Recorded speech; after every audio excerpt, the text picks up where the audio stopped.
My husband slept with our neighbor and my cousin. I forgave him until the day I found him in bed with my own mother. This time, I didn't cry. I planned to expose everything right in front of our relatives. I'm Jenna Whitmore, 34, an accountant at a mid-sized company in the suburbs of Ashwood, Vermont. I had what seemed like a peaceful family. My husband Eric, a gym teacher at the local high school. We have a 5-year-old son, Leo, smart, energetic, and the only reason I ever chose silence. We lived in an old wooden house, 3 bedrooms with a front porch wide enough for a hammock. Neighbors were friendly, hosting BBQs in the summer.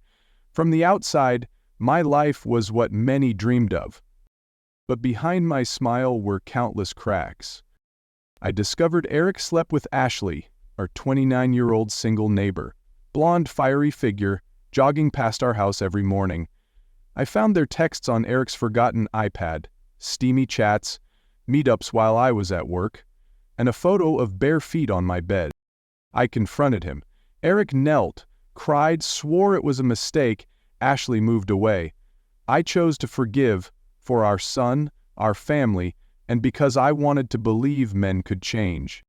A year later, I found him sneaking around with Cynthia, my cousin, my mother's cousin, a widow living 3 blocks away. A woman who brought pies, told me not to overwork, texted about Leo. This time, I didn't rage. I grew quieter. I said one sentence, "Please, leave my house, and don't let my son see you again." Eric knelt again, cried again, swore again, and I forgave again. Time passed. I learned to control things. Separate bank account. Passwords changed constantly. I drove Leo to school each morning, cooked dinner myself, no longer letting Eric help much. My mother, Marilyn, started visiting more. She lived alone since my father died 3 years ago. At first I felt relieved. Mom cooked well, Leo adored his grandma, and I had someone to talk to in the evenings. Until one day I came home early after a canceled meeting. It was raining. I didn't call ahead, didn't think to, I just wanted to curl up in a thick blanket and nap with Leo. But what I heard from the stairs was my mother's giggle and the familiar whisper of my husband. I stood frozen on the landing. Our bedroom door was ajar. My mother's shoes, beige heels, lay scattered next to Eric's sneakers. I didn't enter. I didn't scream. I turned, quietly went downstairs, out into the rain, and sat in my car for 2 hours, heart pounding. That night, I cooked dinner, as usual. Eric sat at the table, chatting with Leo like nothing happened. My mother arrived 20 minutes later with apple pie. They acted so well, but they didn't know. From the moment I stood on those stairs, I was no longer the old Jenna. I didn't yell, I didn't question, I planned. And I swore to make them kneel before every relative, exposing the vile faces they hid behind pies and sweet words. I didn't sleep that night. I lay beside Eric, hearing him snore lightly, breathing evenly as if nothing happened, while I stared into the dark, silently recalling every moment, how my mother spritzed perfume before visiting, how Eric unusually cleaned the bedroom on afternoons I was late, the times I caught them staring too long across the dinner table. They played me for a fool, but I wouldn't cry. I'd let them think I was. The next day, I went to Target, bought a mini camera to mount on the living room ceiling light. Another smaller one hid behind our wedding photo on the fireplace. I chose motion-activated ones, saving directly to a hidden memory card in a false bottom. I also started using my old phone, an iPhone 8 Eric thought I'd thrown out. I used it to secretly record conversations whenever my mother visited. Each time she said, "Go shop, rest. I'll watch Leo." I smiled, grabbed my purse, and hit record before leaving. I didn't know what I expected, but I knew no smoke without fire. And the smell of something burning in this house had lingered for too long. A week later, I had what I needed. A recording from the old phone in a drawer near the sofa. While I was out getting coffee, Eric and my mother spoke softly in the living room. No kissing, no touching.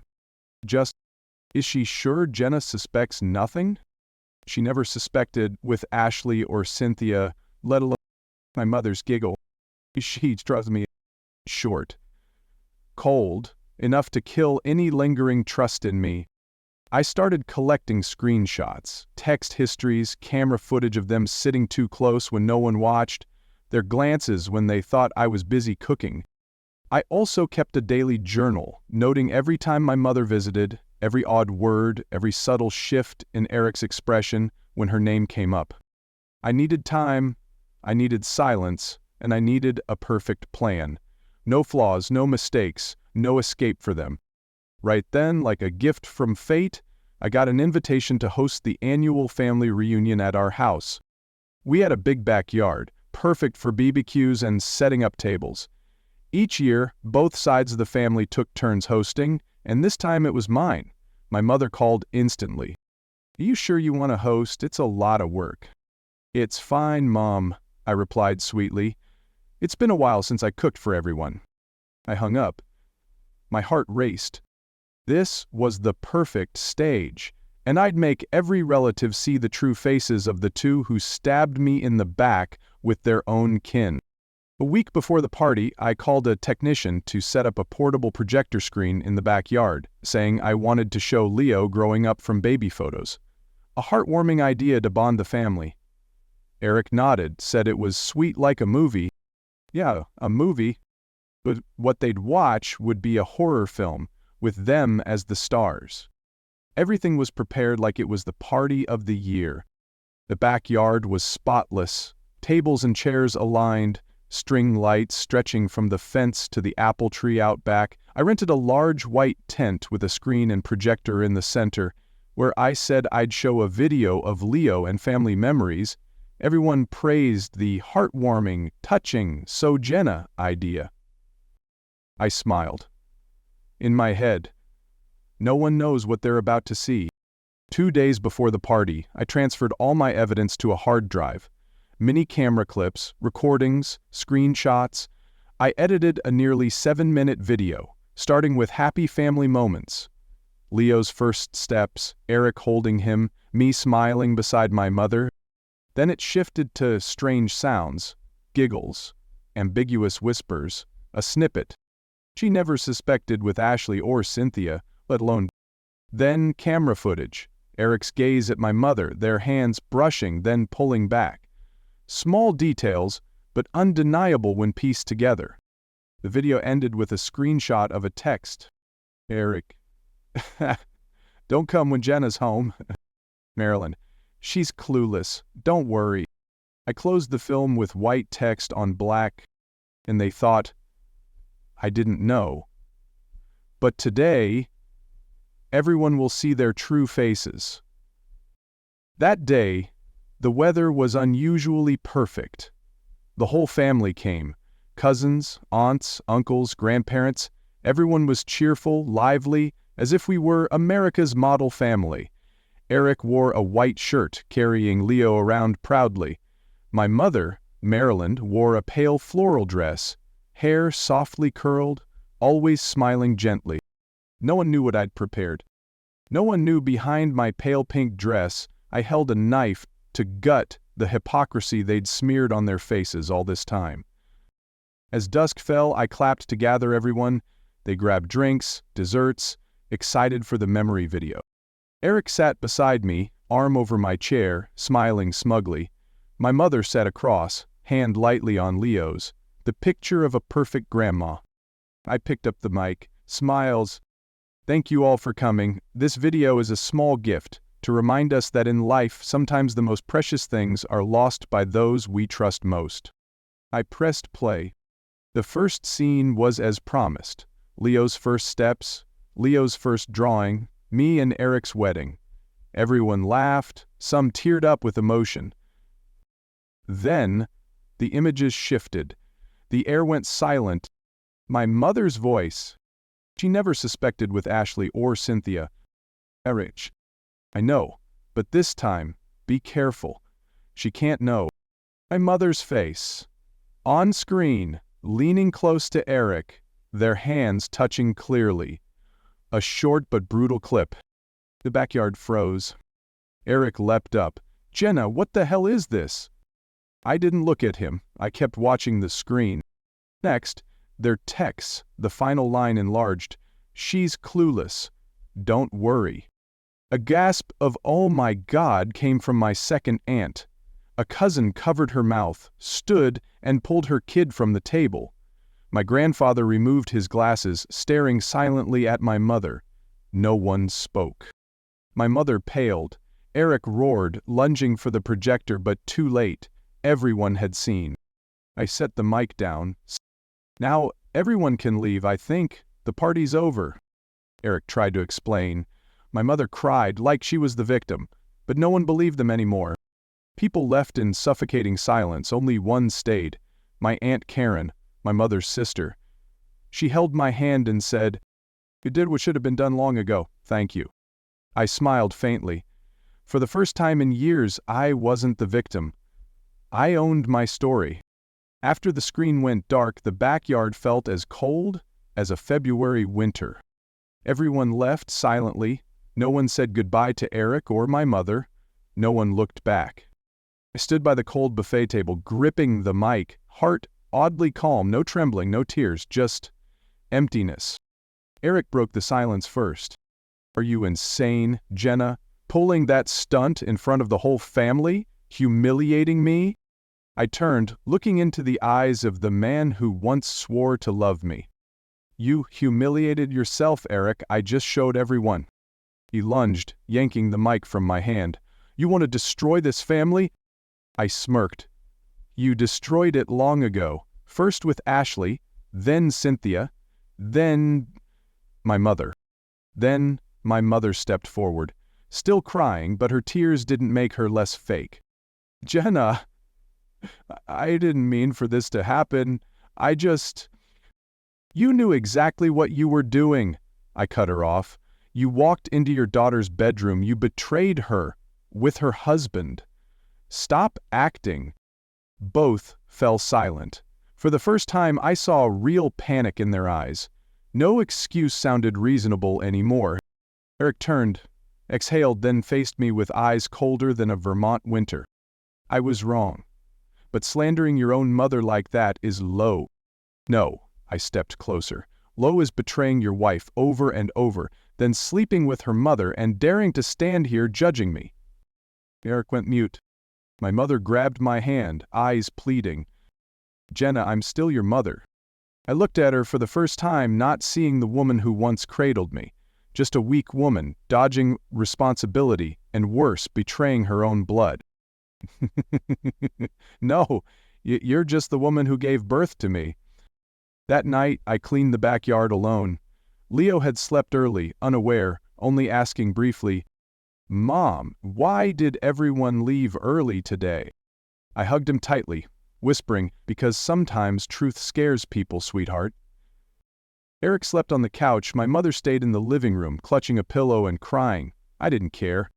The next morning, they left. No goodbyes, no apologies. Just a note. "Hope you're happy with your hypocritical moral high ground." I tore it in half, tossed it in the trash, and locked the door. From now on, neither would cross my threshold again. 3 days later, I filed for divorce. I sent the papers to a lawyer I'd researched. Mims Carter, a woman specializing in divorces involving severe betrayal. I attached a USB with the party video, all photos, recordings, and texts. Miss Carter glanced at me and nodded. "You'll get everything you deserve. And he will pay." I left her office lighter than ever. No more fear, no more doubt, just a woman who'd lost everything and was ready to rebuild from the ruins. I thought filing for divorce with solid evidence would end things, cleanly, decisively. But no, Eric didn't back down. He chose to fight in the lowest way possible. 2 days after receiving the divorce summons, Eric spread rumors at his school, saying I'd gone mad, made up stories to steal custody. He told colleagues I was paranoidly jealous, slandering my own mother and husband because I wasn't loved anymore. Worse, He sent anonymous emails to my company, implying I was too unstable to be an accountant, that I'd tried using company assets for personal gain. I knew who was behind it, but I didn't react. I logged everything, each email, vague Facebook post, every time Eric showed up unannounced at my door, pretending to pick up Leo but really to intimidate me. One morning, after dropping Leo at school, he was waiting at the gate. "I won't let you take my son." "I'm not taking anything. I'm protecting him from lies."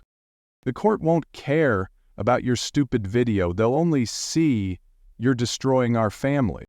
"My family was destroyed when you slept with my mother, Eric." He didn't say more. But that look, resentful, bitter at being exposed, I'd never forget. I told Ms. Carter, the sharp, steely lawyer, "Don't respond to him. Follow the law. I'll handle the rest." She filed for an emergency protection order, barring Eric from contacting me directly. She also requested supervised visitation for Eric with Leo, citing signs of psychological intimidation of the child's mother. Eric lost it. He created a hidden Instagram account, posting old photos of me with captions like, "Model mother who betrayed first?" But the old Jenna, who trembled at finding affair texts, was dead. I printed every post, brought them to Carter's office. She shook her head. "He's committing legal suicide. Let him..." I also started sharing my true story, not to retaliate, but to tell the truth. I wrote a post on my blog with evidence but no names. I wrote, "As a mother, a betrayed wife, a daughter stabbed by her own mother." The post went viral. Some mental health pages shared it, titled, "A wife is betrayed not just by her husband but her own mother, Jenna's story." Many sent comforting messages. Some shared similar experiences. I realized truth has power, but only when you're brave enough to speak it. Eric texted me at midnight. "I'm sorry, I know I was wrong, but you've made me a laughingstock. Drop everything, we can start over." I read it and deleted it. No reply, because forgiveness isn't going back. Forgiveness is freeing yourself. The court held the first preliminary hearing. Eric came alone, no lawyer, no papers, just a haggard face. I sat beside Carter, white blouse, cold eyes, calm heart. That day, I didn't win, but I knew I'd started reclaiming my life. I stopped mentioning her, not because I forgave, but because, to me, my mother died the night I saw her shoes outside my bedroom. After the exposure party, she didn't contact me. No texts, no calls. I thought she understood, or at least felt some shame, until she appeared at my door 3 weeks later. I had just brought Leo home from school, about to open the gate, when I saw her. Pale blue dress, heavy makeup, holding a bag of apple pies like old times. "Jenna, can I come in to talk?" I stood still. Didn't open the gate. "About what?" "Want you to retract what you made public, the video, the things you posted on your blog." I laughed, a chilling laugh. "Worried about neighbors gossiping?" "Not just neighbors, family too." "And Eric?" "He's losing everything, his job, his reputation. I know he was wrong, but he's still Leo's father." "And you're still Leo's grandmother," I cut in, trying to reclaim that role. "I'm not a bad person, Jenna. It was just a mistake." "No, you chose. Every visit, every lie, every time you looked at me and still slept with my husband." I gritted my teeth. "You didn't err once. You erred for months." She went silent, then sighed, pleading. "If not for me, for Leo, he needs a complete family." "No. He needs truth. He needs to live in a home without betrayal." I stepped forward, opened the gate, but didn't invite her in. "The last time you stand at my door without a real apology, you'll never step inside again." She looked at me, eyes bitter. Without a word, she turned. The pie bag fell on the stone path. I didn't pick it up. That night, Leo hugged me. "Mom, where's Grandma? She doesn't visit anymore?" I held him, swallowing a sigh. "She's gone far away, sweetheart. But I'm here. I'll never leave you." My son nodded, hugged tighter. That was enough.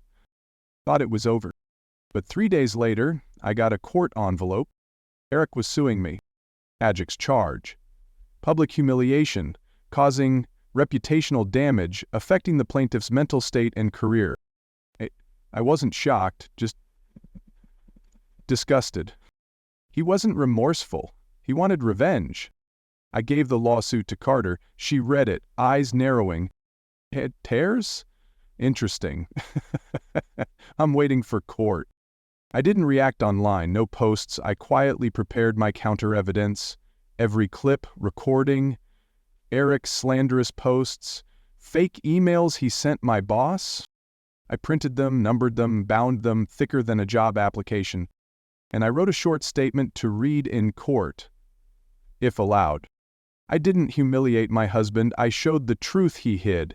If truth shames him, that's not my fault. That's karma. Carter called the night before court. "Get ready, Jenna. He'll come with a new lawyer. But this time, we won't just defend." "We'll counterattack?" I asked. "No, we'll end it." The trial was Monday morning. I walked into the courtroom composed, black blazer, hair neatly tied, clutching my organized files.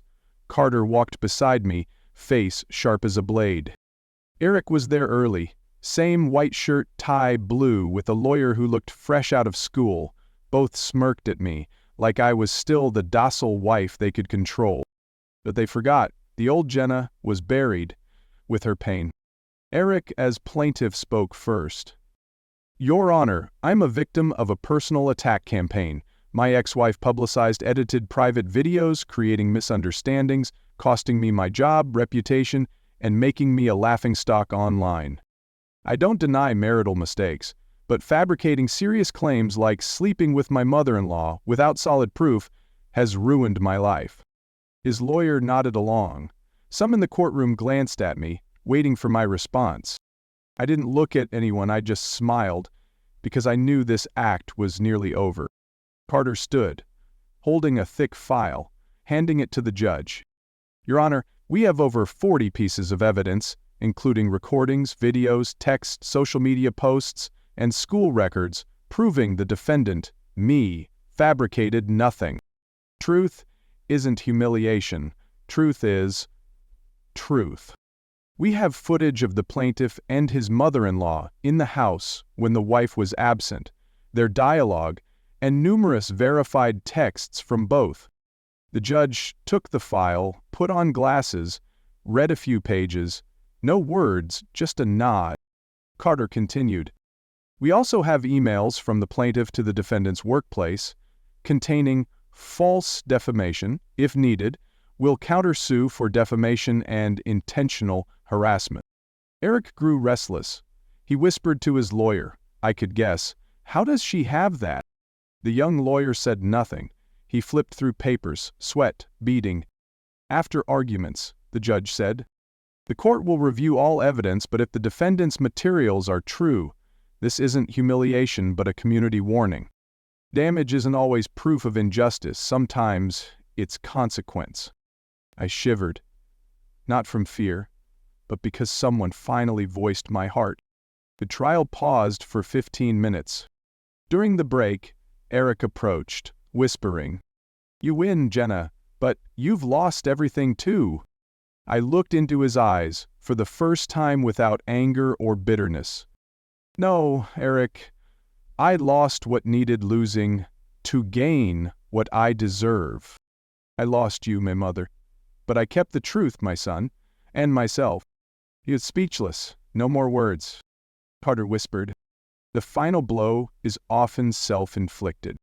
A week later, the judge ruled. Eric's lawsuit was dismissed. The court declared Jenna broke no laws as her actions protected herself and her child, not aimed at personal humiliation. Eric's harassment counterclaim would be reviewed in the next hearing. And the best part, the court temporarily granted Jenna full custody, with Eric's visits supervised. A month after the ruling, I sold the house, where too many memories had rotted like peeling paint. I moved to a small apartment 15 minutes from downtown, quiet enough to hear birds each morning, far enough to avoid the porch where my mother once stood with pies.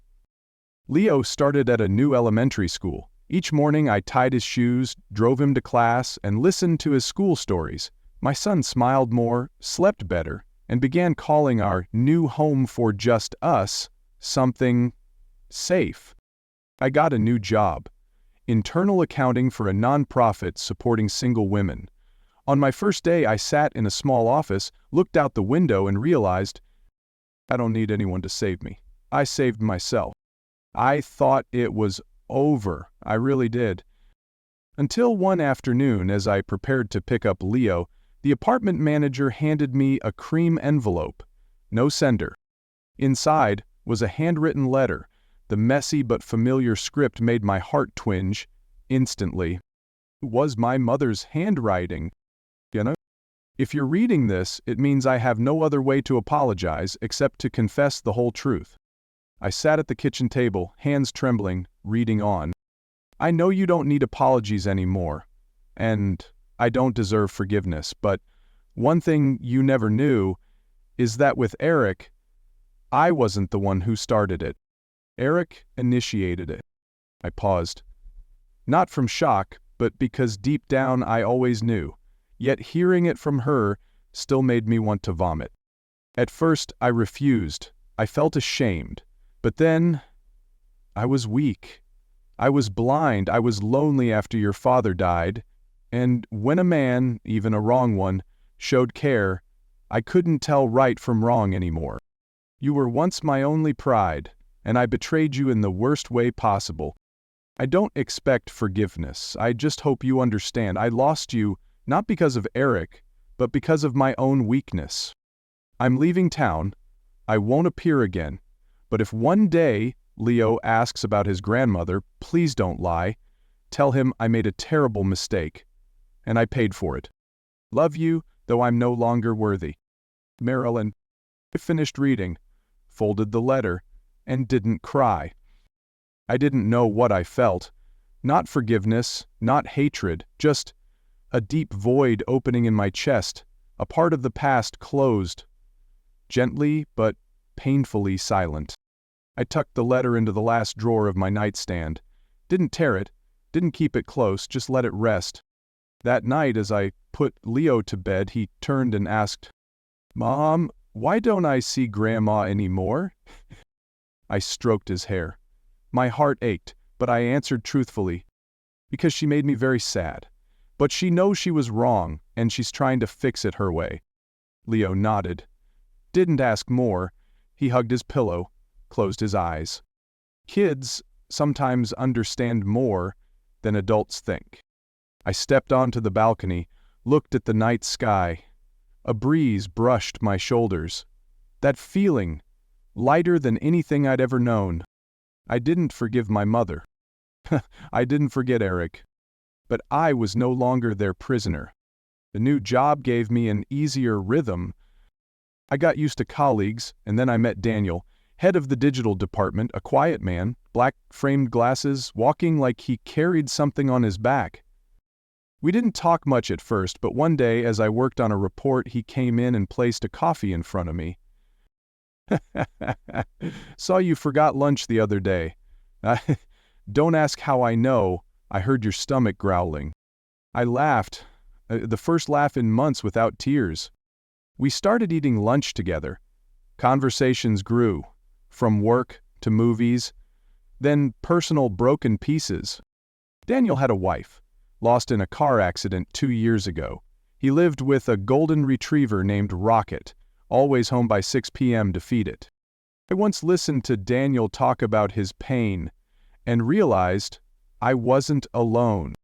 Leo also healed. He made new friends, had a new teacher, and started drawing pictures of us together again, but this time Dad was me and the friend was some unnamed dog. One afternoon, picking Leo up, his teacher called me. "Miss Jenna, today someone came to get Leo saying he was his father, but we knew only you're authorized." I froze. Was tall, brown hair, white shirt. Brought a toy to lure him. My heart sank. I got home immediately, called Carter. She wasn't surprised. Expected this. We'll file an emergency motion to expand the no-contact order, including the school. If he does it again, he'll be arrested. I nodded, hands still shaking. I'm not scared of what he'll do to me, but Leo shouldn't see him anymore. Carter looked at me, more serious than ever. We won't let that happen. That night, Leo sat on his bed, doodling on a pillow. Mom, today someone said he was your old friend, here to pick me up. I clenched my fists. You didn't go with him, right? No, I waited for you. But he had a remote control car, Mom. I choked. I hugged him, whispered in broken breaths. From now on, if anyone says they know me, don't go with them, no matter who. I promise. Leo nodded, eyes serious like an adult. The next morning I filed to expand the no-contact order, approved within 24 hours. I also moved Leo to another school, a private one, with guards at the gate, cameras, and strict pickup protocols. Eric didn't stop. He texted from a new number. I just want to see my son. You're raising him without a father. He replied once. He's not growing up without a father, he's growing up without a betrayer. Daniel knew. He didn't say much, just sent a link. My friend works at an organization protecting women and kids. If you need, I'll go with you. I didn't reply right away, but my heart warmed a bit, because I knew, this time, I wasn't fighting alone. I still didn't tell Eric Leo's new school, not our new address, nothing. And for the first time, I wrote in my journal without trembling. I forgive my mother. I forgive the old me, but if you come near my son one more step, I'll make you beg the law for protection. But I'd avoided this long enough. For months, Eric was a shadow. Occasionally appearing, lurking, knocking on the world I was building, he used Leo as an excuse, fear as a tool, and fatherly love to mask the ugliest truth. He never loved anyone but himself. I decided to meet him at Carter's office, with witnesses, recording, and my lawyer present. No privacy, no emotions, just a final formality. Eric arrived 15 minutes late. An old white shirt but wrinkled and faded, face gaunt, stubble patchy, eyes no longer confident, more like a loser refusing to admit defeat. He sat across from me with his third lawyer in 4 months. Carter began. We agreed to this final meeting to clarify the complete cessation of contact between Mr. Eric and Leo. If you have responses, now's the time. Eric looked at me, long, then spoke. I don't want to fight anymore. I lost my job, my house, my parents won't look at me, and now my son doesn't even know his father's face. I sat silent, unmoved. He continued, Jenna, I know I did terrible things, but Leo's still my blood. I'm still his father. I nodded, gently, but coldly. You're half his DNA, but being a father isn't just blood. It's being there when he's feverish for 3 nights, when he scrapes his knee and needs a bandage, when he learns to draw, read, write. Where were you? Eric clenched his fists, eyes darkened. I went on, steady. You betrayed me not once, but 3 times. But the last time, you betrayed me with my mother. You killed the last thing I thought was sacred. And now you demand to be a father? You think you're worthy? He went silent. Carter slid a stack of papers. We'll file to permanently terminate contact. If you don't object, sign here. Eric looked at the papers. At me. You hate me so much you won't let me see my son? I shook my head. No, I don't hate you. I just won't let my son grow up thinking betrayal is part of love. He took the pen. Sire. No more words, no sigh, no apology. Carter nodded, collected the file. The meeting ended. I stepped outside, took a deep breath. The October sky was unusually clear. Golden leaves covered the sidewalk, a light breeze. No Eric's voice. no one following. For the first time in nearly a year, I truly felt free. That night, I took Leo to Daniel's for dinner. We made pizza, then all three watched cartoons. Rocket the Big curled under Leo's feet, resting his head on the boy's leg like a loyal guard. Leo laughed all evening, so did I. Daniel drove me home, stopped outside my apartment, no flirting, no touching, just looked into my eyes and asked, "You okay?" I nodded, a genuine nod. For the first time in forever, "I'm okay." Daniel smiled, kind eyes. "Then, we start over if you want. No rush, no expectations, just two people who've hurt, now finding each other." "Yes." I said nothing, just took his hand, squeezed, lightly. I didn't need saving, but having someone there as you stand again is a gift not everyone gets. One Thursday noon at the office, my phone rang. Unknown number. I wasn't going to answer, but a gut feeling made me pause, then hit accept. "Are you Marilyn's daughter?" "Yet, who's this?" "I'm the head nurse at Hillview Nursing Home. She asked me to call. Marilyn is here and wants to see you. If possible." I hung up, body still processing. My mother in a nursing home? No, she's barely over 60. She was still healthy, or at least looked it.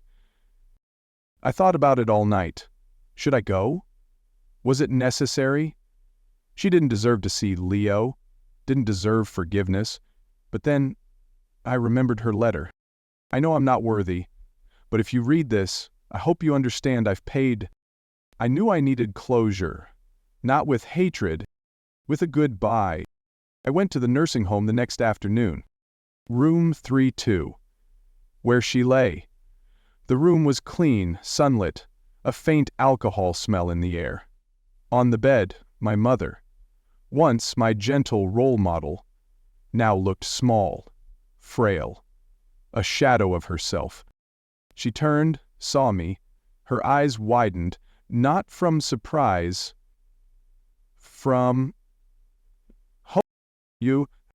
I didn't sit. I stood near the door, keeping distance. "Longevity, and why you here?" "Lung cancer. Found late. Spread. Doctors say, not long." I swallowed hard, not from pain, but because a part of me was still the kid who needed her mom. "I didn't come for your apology. I came to say, you no longer have a place in my life, in Leo's life." "I know." She nodded faintly, smiling. "I'm not asking forgiveness, just wanted to see you one last time." I looked at her long. Thinning hair, wrinkled hands, eyes still the ones that held me through fevered nights. But now, those eyes were full of regret.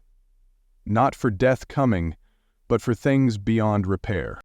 "You were once the person I loved most," I whispered, "but you also made me lose all faith in blood ties. And you broke that forever." My mother closed her eyes. A tear fell on her cheek. No sobs, no desperate cries. Just a silent acceptance of having nothing left to say. I stood. Before leaving, I left a small photo of Leo beaming, next to Daniel's golden retriever. "That's your grandson. But you're no longer his grandmother." I turned, walked out. Didn't look back. Behind me, I heard a faint wheeze in her throat. So soft. Nothing clear anymore. That night, I didn't tell Leo. Not yet. I held him as he slept, then texted Daniel. I did the last thing I needed to do. He replied, "I don't know what it was, but if you feel lighter, that's enough." I smiled. No tears, no pain, just a door closing. This time, no one stood behind it to knock again. One Sunday morning, the autumn sky was strangely beautiful. Me, Leo, and Daniel walked Rocket around the lake near home. Golden leaves fell sparsely. Leo ran ahead, laughing as the big dog chased him through dandelions. I watched. No thoughts, no fear of what might come. It was living in the moment. That afternoon, folding clothes in my room, Leo walked in. He held a new drawing. 3 people. Me, Leo, Daniel, under a tree, a rainbow above, and messy words. My family. I said nothing, just stroked his hair. The lunch hour suddenly, Leo asked. Mom, what if one day I get betrayed? The question stopped me. Not from surprise, but because it came from a boy who'd seen his mother cry quietly in the kitchen, heard arguments behind doors, watched a man vanish from his life without a true word. I said, facing Leo, if one day someone betrays you, remember this. The betrayer doesn't make you less worthy. You don't need to scream to be heard, and you don't need to forgive to find peace. Leo blinked. So, what do I do? I smiled, hugged him. You hold your truth, protect your heart, and, if needed, you walk away. Because real love doesn't demand you sacrifice yourself to keep it. Leo nodded, like he understood. No more questions. I held him tighter, not from fear of loss, but knowing I'd planted a seed he'd carry forever. That night, with Leo asleep, I wrote the first page of a new journal. I'm no longer the betrayed wife. I'm no longer the daughter pained by her mother. I'm Leo's mom, a woman learning to love herself again. And that woman still believes in kindness? I closed the book, turned off the light, lay down. Daniel was reading beside me, leaned over, kissed my forehead. You okay? I nodded. More than okay, I'm free. He held my hand, not gripping, not possessing, just there, enough to know real love doesn't bind. It just stays when you need it. Outside the window, leaves still fell. Inside my heart, the storm had cleared. And my journey, the woman who thought she'd fallen, now truly began.